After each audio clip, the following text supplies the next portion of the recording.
Vocês, graça e paz, estamos aqui juntos em mais uma conexão apostólica para darmos seguimentos, àquilo que nós começamos no primeiro vídeo. Se porventura você ainda não assistiu, eu quero te encorajar a voltar lá a assistir, porque foi a introdução de tudo isso que nós estamos estudando, estamos falando, para você estar bem atualizado.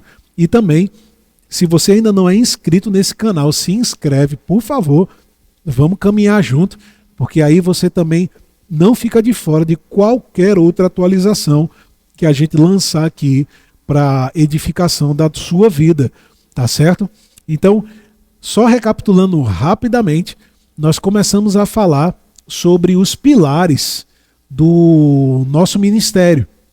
Falamos daquilo que o Senhor tem nos confiado como ministério, para que a gente esteja ali, caminhando firme nisso, não olhando para o lado nem para o outro, mas sendo verdadeiramente guardiões, mordomos daquilo que Deus nos confiou.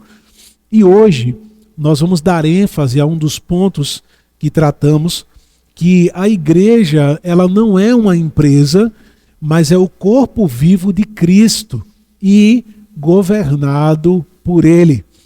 Nós vamos usar mais uma vez a carta aos Efésios como base aqui do nosso estudo.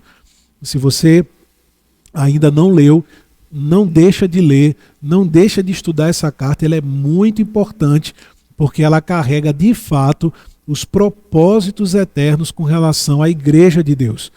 Efésios capítulo 1, versículo 22. Efésios 1, 22. Paulo disse: e sujeitou todas as coisas debaixo dos pés de Cristo, e para ser o cabeça sobre todas as coisas, o deu à igreja, o qual é o seu corpo, a plenitude daquele que tudo enche em todas as coisas. Então, esse é o ponto-chave. Nós somos a igreja, nós pertencemos ao corpo de Cristo, somos membros do corpo de Cristo, e isso torna o corpo de Cristo algo orgânico, algo vivo, e não algo estático, algo que é monumental como uma estrutura. E isso é muito importante da gente entender, que a igreja ela é mais que uma mera organização, porque de fato a gente está unido, nós temos organização, nós temos ministérios, nós temos pessoas engajadas em propósitos diversificados, mas isso não quer dizer que somos uma cópia empresarial. A gente pode ter coisas parecidas na nossa maneira de ser igreja, na maneira de liderar, na maneira de trabalhar, mas isso não quer dizer que o nosso modelo ele é o empresarial. Pelo contrário, ele precisa ser bíblico. Ele precisa estar alinhado com as estratégias do próprio Deus para nós. Quando a gente entende que Cristo é o cabeça de todas as coisas para a igreja, isso significa que Ele é a nossa liderança, Ele traz a nossa direção e Ele é a nossa autoridade suprema. E entenda que Cristo ele não é apenas o fundador da igreja, Ele é o governante ativo e constante da sua igreja. Tanto é que quando Pedro teve a revelação pelo Espírito de Deus que ele era o Cristo, o Filho do Deus vivo, Jesus ali trouxe uma revelação sobre a sua igreja. Ele disse: sobre esta pedra, sobre a revelação do Espírito Santo, sobre a vontade do Pai na terra, eu edificarei a minha igreja, e as portas do inferno não prevalecerão contra ela. Então isso mostra para a gente claramente que o trabalho de Jesus ele não aconteceu apenas. Ele começou e ele continua trabalhando na igreja. Tanto é que Paulo diz aos Coríntios, na primeira carta aos Coríntios, que nós somos lavoura de Deus. Ele disse: nós, na qualidade de ministros do Evangelho, somos os colaboradores, somos os cooperadores, e a igreja que é assistenciada, que é servida pelos ministros, ela é o edifício de Deus, lavoura de Deus, Ou seja, é um lugar que Deus está constantemente trabalhando. Então, nós precisamos verdadeiramente alinhar as nossas motivações, as nossas intenções àquilo que vem do cabeça. É certo que na qualidade de corpo orgânico, ele cresce, como está escrito aqui em Efésios, no capítulo 4, no versículo 15, ele diz: mas seguindo a verdade em amor, cresçamos em tudo naquele que é a cabeça, Cristo, de quem todo o corpo, bem ajustado e consolidado pelo auxílio de todas as juntas, segundo a justa cooperação de cada parte, efetua o seu próprio crescimento para edificação de si mesmo em amor. Então, um corpo saudável, ele vai crescer por causa daquilo que ele mesmo faz. O corpo ele não será saudável se ele se alimenta errado, se ele é sedentário, se ele não faz por onde ter uma vida saudável. Da mesma forma, o corpo de Cristo é responsável pelo seu crescimento, pela sua edificação. E isso tudo tem um ponto de partida, que é a cabeça. A gente não conseguiria ter um estilo de vida saudável se a nossa própria cabeça não enviasse os sinais de necessidade e de urgência para o nosso corpo. Eu me lembro, há um ano e pouco atrás, nós estávamos fazendo uma reunião de ministérios no Recife, e eu me lembro de ter recebido uma mensagem da parte de Deus para os ministros, para nós tratarmos sobre o cuidado com o corpo. Naquela ministração, nós dedicamos tempo falando ali da necessidade de nós sermos diligentes com o nosso corpo, para que a gente possa ser útil para o Senhor, para que a gente não seja um instrumento defeituoso na mão dele. E aquilo não só foi um alerta para todos que estavam me ouvindo, mas para mim mesmo. Eu falei aos irmãos na ocasião que antes daquela mensagem ser ministrada, ela foi trazida para mim, ela foi ministrada para mim. E na ocasião eu já tinha começado a me exercitar, a regular minha alimentação, mas até um pouco antes eu estava ali com 122,5 kg. Irmãos, 122,5 kg é muita coisa. Hoje, quando eu vou lá fazer um treino e eu pego um peso proporcional que, somando ao meu peso, daria esse peso de 122,5 kg, eu digo, meu amigo, como era pesado. E a gente às vezes acha que está tudo bem, mas não está. E de fato, daquele dia em diante, já foram 20 quilos a menos, só pelo fato de estar decidindo em primeiro lugar, aqui veio a necessidade, veio a urgência de dizer não, a gente precisa tomar uma decisão e se posicionar. E aí regulamos a alimentação, nos empenhamos no exercício físico e graças a Deus 20 quilos já foram. Ainda não cheguei no ideal, eu quero chegar ali na casa dos 90, 90 e pouco, sair da casa dos 100 e já estamos beirando isso aí. Então, o que eu quero dizer é que, de fato, quando aqui há uma mudança, há um comando, verdadeiramente o corpo vai acompanhar aquilo. Porque se a cabeça ela não estiver influenciando o corpo, e não vai ter o estímulo necessário. Isso eu estou falando do nosso corpo, da nossa constituição. É por isso que tem coisa que tem muito mais a ver com a cabeça do que com o corpo. Um exemplo. Mais uma vez falando sobre treino. Quando a gente está lá fazendo exercício, a gente não só pode estar levantando peso sem propósito. A gente tem que entender o que a gente está fazendo, o que a gente está gerando, o que a gente está produzindo. Por exemplo, para o homem, o treino de perna ele é muito importante porque ele traz um acréscimo na testosterona. Você acaba tendo uma vitalidade muito maior só pelo fato de você estar exercitando os seus membros inferiores.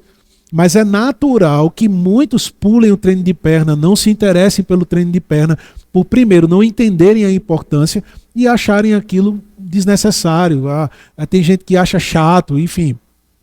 Tem muitos pensamentos sobre isso. Mas quando você está fazendo a coisa ali, entendendo o que você está fazendo, da maneira que você deve fazer, quanto você deve se doar para aquilo que você está fazendo, o resultado é inevitável. E onde eu quero chegar com isso? Quando você muitas vezes está ali treinando e a instrução é, faz até a falha, você vai se exercitar até falhar, geralmente a cabeça ela vai mandar um sinal que já está bom. Isso eu estou falando da gente, ok? Então a cabeça ela vai mandar um sinal que já está bom. Mas quando você entende que você pode ir um pouco mais, quando isso está renovado na sua cabeça, quando você sabe, quando a minha cabeça ela manda um sinal de que está bom e eu estou aqui entendendo que não, eu posso ir mais além, então você não vai parar na primeira barreira de que não, tá bom, eu já malhei o suficiente. Não, você pode ir um pouco mais. Aí de repente você faz mais umas 4 ou 5 execuções além daquela que você já fez inicialmente. Então isso mostra que quando a cabeça ela está atuando corretamente, em harmonia com o corpo, então a gente vai ter resultados que são favoráveis, que vão nos elevar, que vão nos fazer ir além em todos os sentidos. Então é isso que a gente precisa fazer como igreja, como corpo de Cristo. A gente precisa estar ali, alinhado com o cabeça, para que a gente receba os estímulos certos, para que a gente haja da maneira certa, e aí sim a gente vai ter o avanço que ele mesmo falou. Ele disse, eu edificarei a minha igreja e as portas do inferno não prevalecerão contra ela. Então, ao nosso entender, o fato dele ter falado das portas do inferno falam de estruturas que elas estão fixas, estabelecidas, e pelo avançar da igreja, nós vamos estar ultrapassando essas estruturas. Elas não vão nos parar, elas não vão nos impedir. Pelo contrário, elas serão transpostas.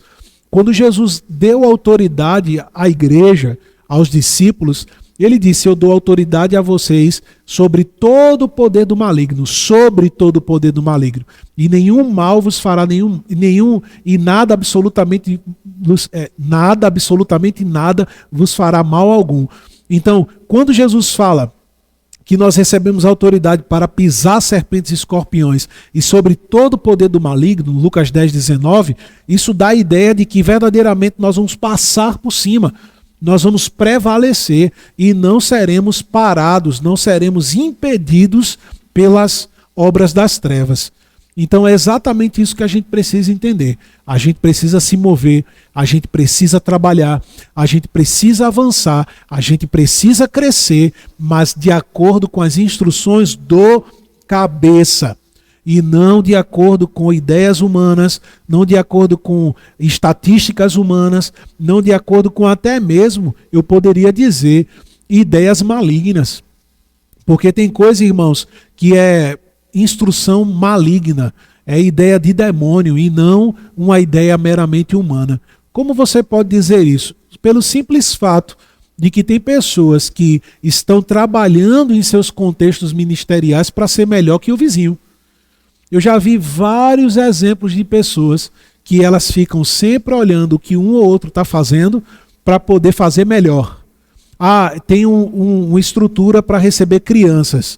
Aí olha lá no Instagram ou vai no local, tem conhecimento de que não, tem um parquinho, tem brinquedo, aí a pessoa vai, faz um parquinho, coloca brinquedo, faz um negócio assim extraordinário para as crianças serem atraídas e, consequentemente, os seus pais para aquela igreja local.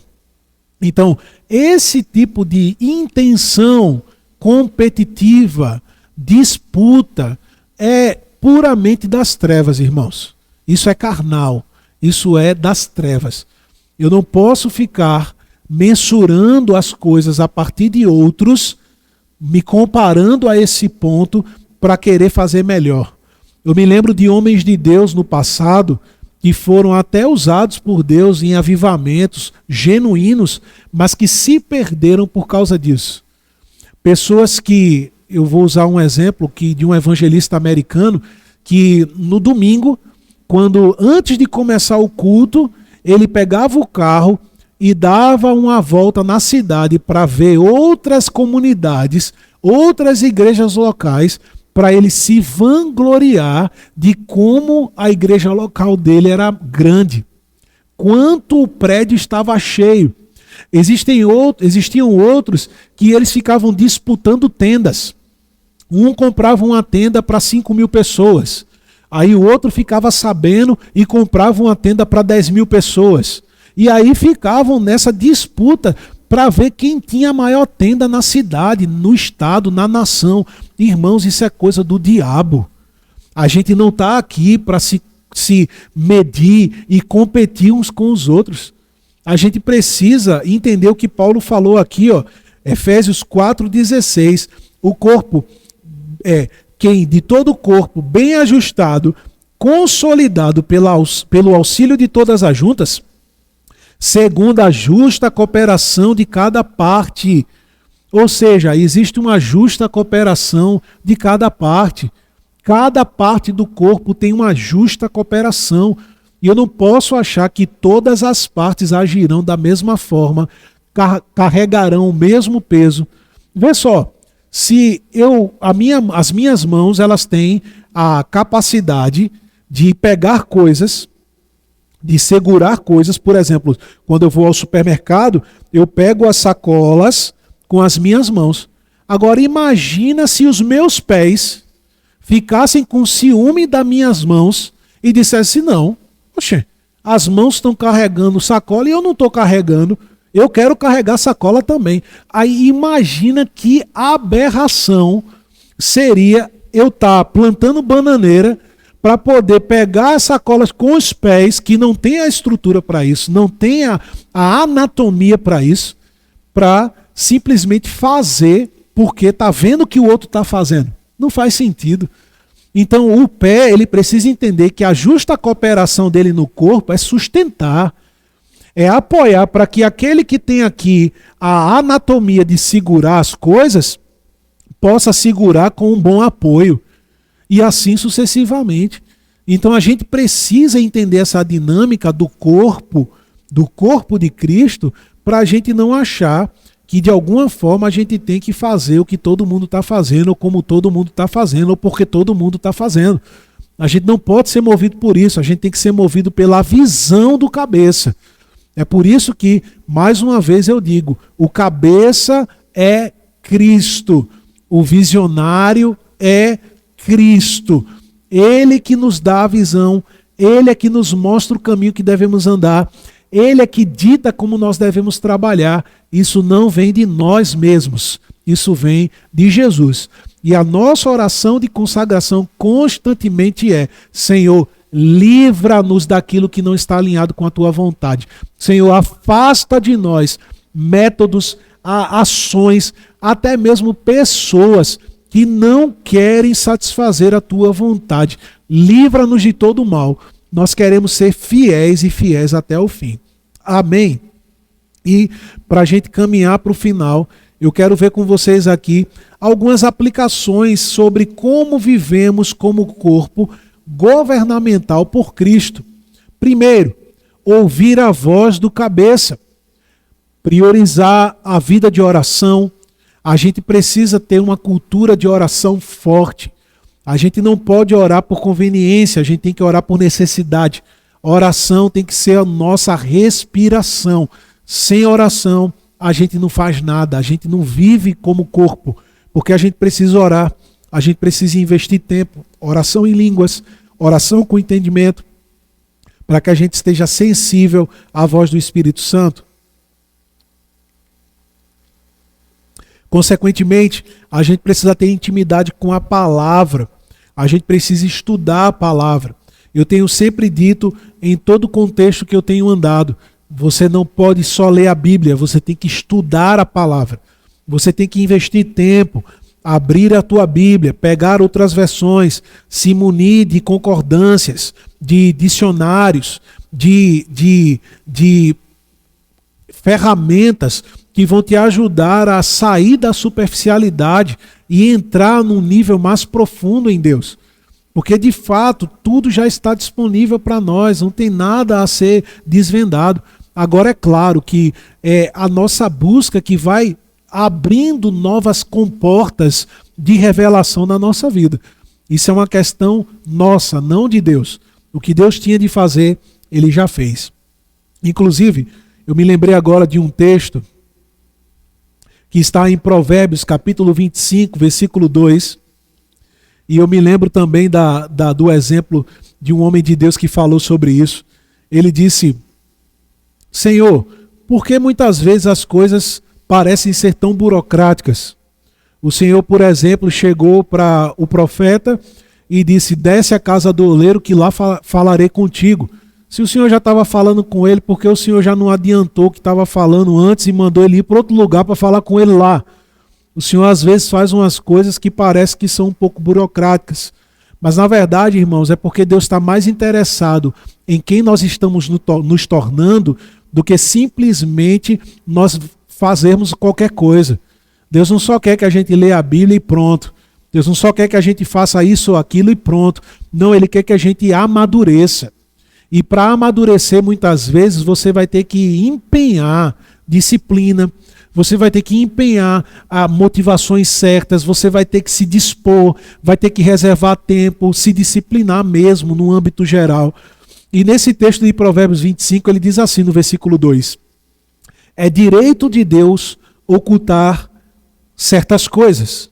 Eu estou lendo na NVT. E é direito do rei tentar descobri-las. Então, em outras palavras, ele está dizendo que Deus propositalmente oculta as coisas para que elas sejam descobertas. As coisas de Deus, elas não estão tão inacessíveis que a gente não pode pegá-las, mas elas também não estão tão superficiais que de qualquer forma a gente vai tropeçar nelas. A gente precisa entender que existe uma parte que é nossa. E foi exatamente isso que Deus falou para aquele irmão. Ele disse: eu quero que o meu povo estude. Eu quero que o meu povo saia da superficialidade. É por isso que nem tudo está óbvio ali. Você vai bater o olho e vai dizer: poxa, entendi isso aqui tudo. Não, você vai ter que ir no Velho Testamento. Você vai ter que estudar contexto histórico. Você vai ter que sair da zona de conforto para você crescer espiritualmente. Então isso é muito importante. Outra aplicação para vivermos como corpo governado por Cristo: funcionar como membros. Ou seja, nós precisamos verdadeiramente nos envolver naquilo que o Senhor nos confiou. A gente precisa deixar de lado a mentalidade consumista. Essa mentalidade que tem tomado conta de muitos lugares, principalmente pelo fato de não entender que a gente não vai para a igreja, a gente é igreja. Se você pensa que você vai para a igreja, então instintivamente, de forma inconsciente, você já vai para receber. Você está indo para assistir o culto, já é uma outra declaração. Você está indo para receber uma palavra, você está indo para receber uma oração, você está indo para receber. Então isso gera um comportamento consumista. Mas quando eu digo eu estou indo ao culto para ser igreja, eu estou me reunindo com os meus irmãos para ser igreja, então automaticamente você assume uma responsabilidade. Eu estou indo para funcionar. Eu estou indo para doar meu tempo. Eu estou indo para participar dos meus dons. Eu estou indo para ser ali relevante naquela comunidade. Eu sei que vão ter dias que a gente vai precisar de um abraço, de uma palavra de incentivo. A gente vai ali verdadeiramente com essa disposição. Nada de errado com isso, mas que não seja um estilo de vida. A gente precisa ter essa vida devocional para que quando a gente chegar na congregação, no congregacional, a gente possa unir forças e não ficar um sugando do outro. Essa não é a proposta. Mas na verdade a proposta é que como membros cada um coopere segundo a justa cooperação de cada parte. Outro ponto a ser observado para a gente viver como corpo: rejeitar o espírito empresarial, ou seja, avaliar as métricas e a nossa linguagem para que ela fique cada vez mais alinhada com o reino e não com o mercado. Sabe, irmãos, a gente hoje vive uma coisa tão séria com essa questão do âmbito empresarial, comercial, corporativo no âmbito da igreja, que hoje a gente até está tá fazendo tudo em inglês. Já temos churches, né? Ministério Sal da Terra Church. É isso aqui, church. Irmão, tem igreja que está no interior do Piauí que tem o nome church. Aí eu te pergunto, por que essa comunidade vai se chamar church se a gente está no interior do Piauí, onde a galera, meu Deus do céu, nem fala direito português direito e vai ficar se preocupando com termos, com expressões? Por quê? No mundo business, no mundo secular, é assim que o mundo se destaca. É da maneira de falar. Às vezes eu assisto vídeos de empreendedores e é comum que nesse âmbito eles sempre fiquem usando os termos em inglês para as suas demandas, as management, no establishment e tantas outras coisas, os budgets. Mas por quê? Porque isso, querendo ou não, gera um diferencial, mostra que a pessoa é intelectualmente desenvolvida. Mas, irmãos, a gente não pode se prender a essas coisas. Com isso eu não estou dizendo que a gente tem que ser desleixado no falar, a gente tem que agir de qualquer forma, não é isso que eu estou falando. Mas muitas vezes existem certas condutas e certos padrões adotados que são justamente influência desse contexto secular. E a gente precisa separar as coisas. O que é do reino e o que é comércio, o que é mercado. É por isso que hoje muito se tem ganho espaço os coaches, né, falando para a igreja, e até mesmo ministros adotando a linguagem coach para a igreja, que coach também é uma palavra em inglês. As pessoas estão adotando esse tipo de maneira de falar, de se comportar, maneira de oratória, maneira de preparar um sermão. Por quê? Porque isso funciona no mercado. Trazer palavras que são gatilho e tudo mais, porque no mercado isso funciona. Mas a gente precisa entender que a nossa perspectiva é o Espírito. E se o Espírito quer que a igreja ouça e ela aceite a maneira como Deus quer, a gente não pode ficar criando metodologias ou adotando coisas que não estão alinhadas com o que Deus quer. Porque, de fato, essa não é a vontade de Deus. Muitas vezes, a igreja ela vai se deparar com aquele comportamento de uma das igrejas lá do Apocalipse. Vou até abrir aqui, capítulo 3. Olha só. Filadélfia.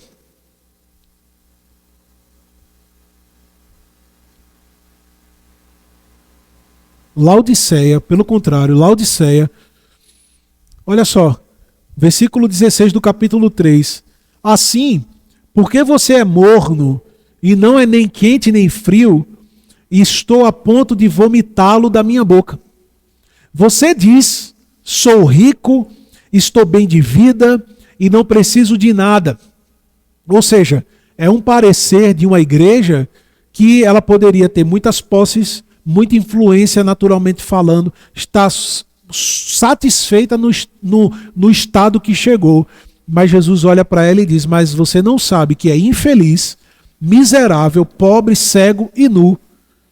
Então veja como a cabeça está falando para esse corpo, para esse membro, para essa parte do corpo, melhor dizendo. Veja o que a cabeça está apontando. Você não é o que você pensa. Você precisa entender que eu tenho os pensamentos. Você precisa entender o que eu penso e você precisa andar de acordo com o que eu penso, porque eu sou o cabeça. Porque talvez os líderes dessa igreja poderiam estar ouvindo elogios de pessoas dizendo, nossa, vocês são muito bons. Não, vocês já estão num estágio maravilhoso. Uau, que igreja top, que igreja maravilhosa. Mas o cabeça dizendo, não está valendo muita coisa não, nesse sentido, né? As atitudes, as práticas, não está sendo agradável. E aí o cabeça, ele diz para a igreja, aconselho que você compre de mim ouro refinado pelo fogo, para que você seja de fato rico.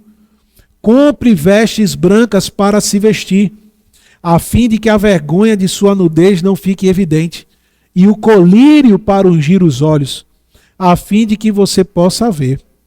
Eu repreendo e disciplino aqueles que amo. Portanto, seja zeloso e arrependa-se. Essa é a mensagem do cabeça para a igreja. Seja zelosa e arrependa-se. Porque de fato, irmãos, é o que nós precisamos, estar andando no zelo, no temor, para que no final das contas, como ele mesmo falou aqui, eis que estou à porta e bato. Se alguém ouvir a minha voz e abrir a porta, entrarei em sua casa e cearei com ele e ele comigo. Ao vencedor darei o direito de sentar-se comigo no meu trono, assim como também eu venci e me sentei com o meu Pai no meu trono. Quem tem ouvidos, ouça o que o Espírito diz às igrejas. Então perceba que verdadeiramente não é brincadeira. Se nós queremos chegar no final e sermos os vencedores que ele aqui está mencionando, a gente precisa viver no zelo e, consequentemente, em arrependimento daquilo que não está alinhado com a sua vontade. E para a gente terminar, cultivar a dependência, ou seja, cultivar uma cultura de total dependência do Espírito Santo sobre crescimento e direção. Irmãos, essa é a minha oração, esse é o meu alvo, esse é o meu propósito. Se há uma coisa que eu mais valorizo na minha vida e ministério, é a voz do Espírito Santo.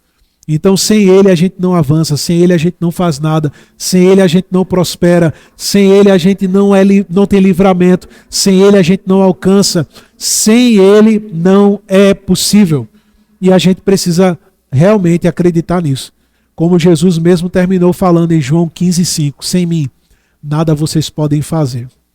Então, eu quero orar junto com vocês para a gente encerrar esse vídeo de hoje e nos consagrarmos ao Espírito de Deus.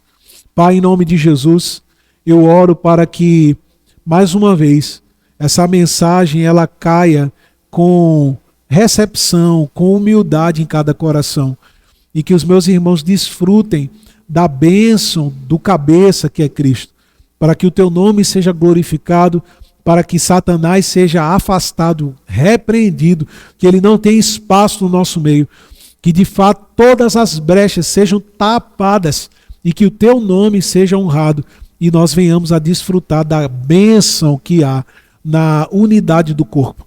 Muito obrigado, Senhor, por cada obra fluindo na tua vontade, Recife, Juazeiro na Bahia e todas as outras que o Senhor já tem preparado para nós. Que o Senhor nos ajude, nos guie, nos leve naquilo que o Senhor nos chamou para fazer. Queremos ser fiéis e agir com fidelidade na justa cooperação da nossa parte. Em nome de Jesus, amém. Então, que Deus te abençoe. Não esqueça de estudar a carta aos Efésios e também estar sempre se conectando aqui conosco às 10 da manhã no domingo. E próximo domingo, se Jesus não voltar, estaremos juntos. Deus abençoe vocês.